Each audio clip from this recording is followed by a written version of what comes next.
16ஆம் நூற்றாண்டில் அமைத்தார். பெங்களூர் நகரத்தை வந்து கம்பேகவுடர்ன்றவர் 16ஆம் நூற்றாண்டில் அமைத்தார்.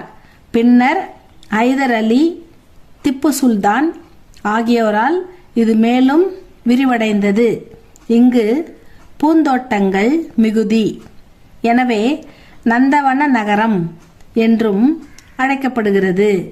இது கர்நாடகத்தின் நுழைவாயில் என்றும் ஓய்வு பெற்றோரின் சொர்க்கம் என்றும் அழைக்கப்படுகிறது.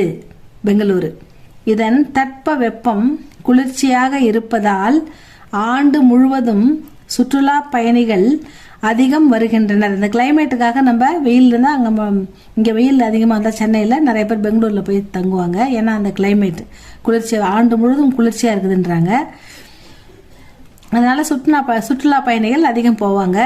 இந்நகரம் நாட்டின் பல முக்கிய நகரங்களுடன் விமான, ரயில் மற்றும் பேருந்து போக்குவரத்து மூலம் இணைக்கும் வசதியை கொண்டுள்ளது.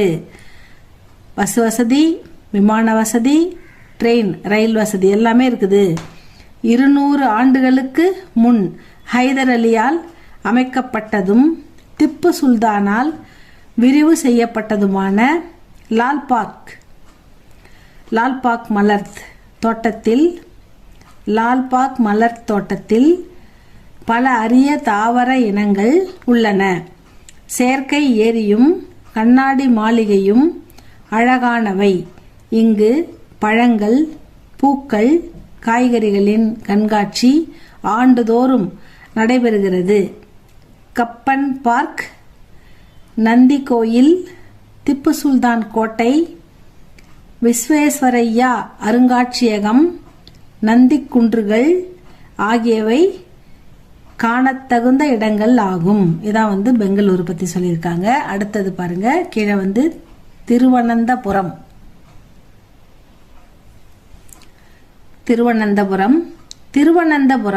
கேரள அரசின் தலைநகரம்.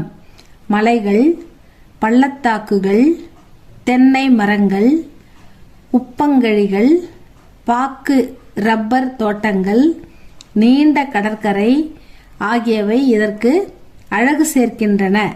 இந்நகரில் பழமை வாய்ந்த கோவில்கள், வரலாற்று புகழ்மிக்க கட்டடங்கள் பல உள்ளன. இங்குள்ள பத்மநாப சுவாமி கோயில் கட்டடக்கலைக்கும் சிற்பக்கலைக்கும் சிறந்த பெருமை சேர்க்கின்றது. பத்மநாபர் கோயிலில் தான் வந்து நிறைய